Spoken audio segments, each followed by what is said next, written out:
মানুষ ভুল করে, মানুষ সঠিকও করে। কোনো একটা কাজ করতে গেলে সেখানে ভুল হবেই, আর ভুল হওয়াটাই হচ্ছে স্বাভাবিক। কিন্তু আজকের দিনে আমরা যখন কাজ করি সেটা সততার সাথে করি, সততার সাথে, বিশ্বাসের সাথে, নির্ভরতার সাথে কাজ করি। কিন্তু কাজ করে আমরা একটা জায়গায় গিয়ে হেরে যাই, জীবনকে আমরা হারিয়ে দিই।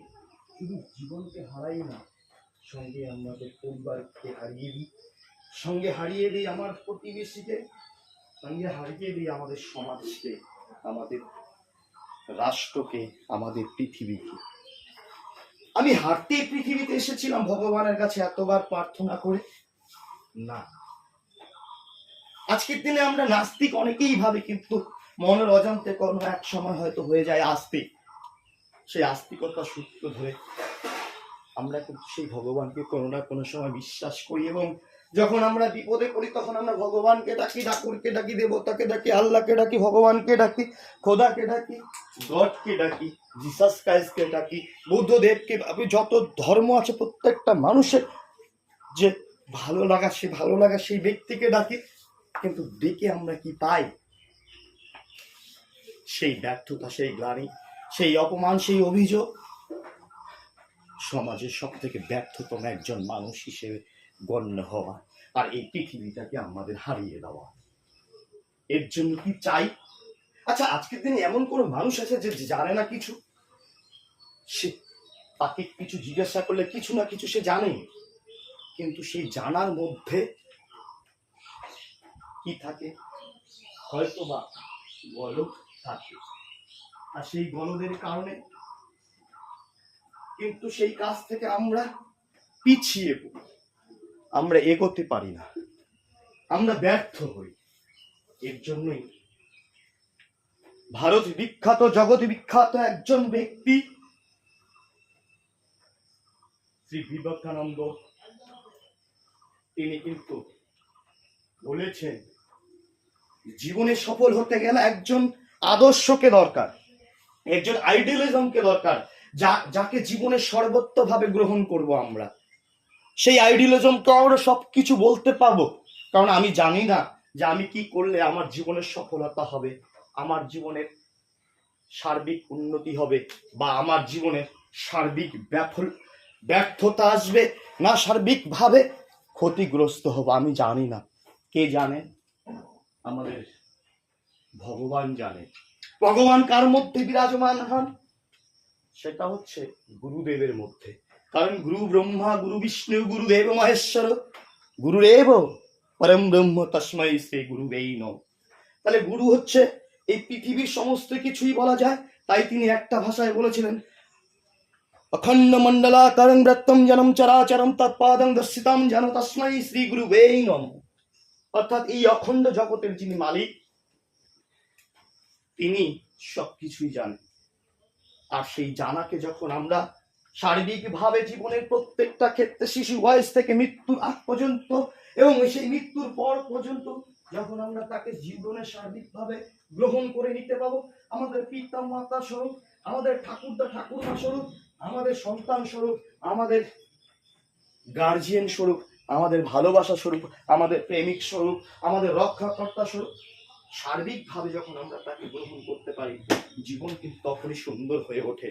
সেটা আমার কথা নয়, সেটা তার প্রমাণ দিয়ে গেছেন ভারতবর্ষের এক ব্যক্তি, মহাপুরুষ বললে ভুল হবে আমার ভাষায়। আমি তো মনে করি তিনি আজকের দিনে জগৎকে দেখিয়ে দিয়ে গেছেন।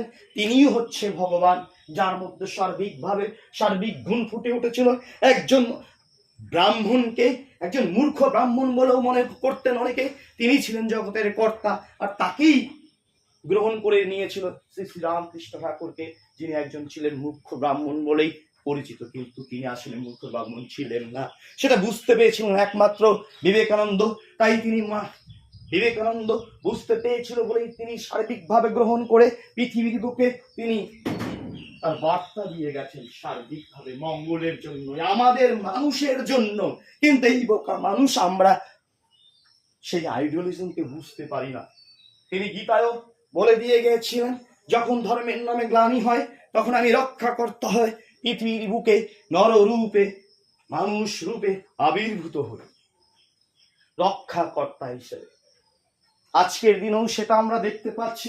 আমাদের জীবনের একজন সঙ্গী রয়েছেন, তিনি হচ্ছেন পরম পুরুষ, পরম পূজ্যপাদ, পরম প্রেমময়, পরম রক্ষাকর্তা।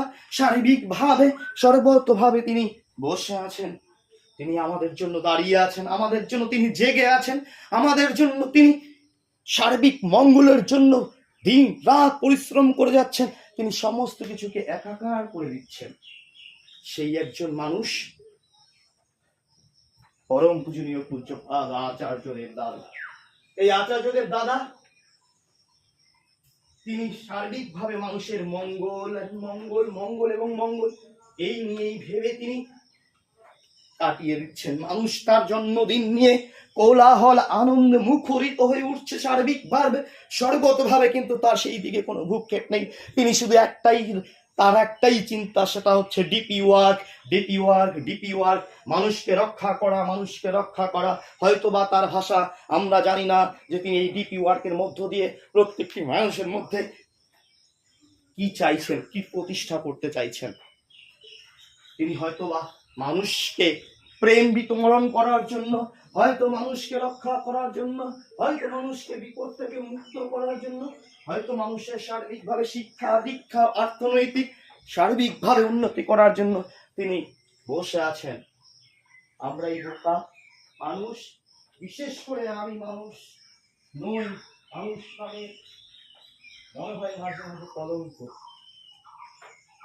আজকের দিনে কেন জানি না খুব মনে হচ্ছে তাকে নিয়ে খুব বলার জন্য। আজকে তাই আমি একটু দু চার কথা আপনাদের সামনে তুলে ধরলাম। এই তুলে ধরার মধ্য দিয়ে আপনারা সত্যি সত্যি যারা আমরা এই আইডিয়ালিজমকে যদি গ্রহণ না করি, তাহলে আমাদের জীবনে সত্যি যে একটা চরম দুর্দিন আসতে চলছে। আমরা যদি তার কথাকে না মেনে চলি, আমরা যদি সার্বিকভাবে গ্রহণ না করি, তাহলে সত্যিকারে তাকে মেনে চলতে পারবো না। আর সার্বিকভাবে গ্রহণ করা মানেই হচ্ছে তাকে মেনে চলা।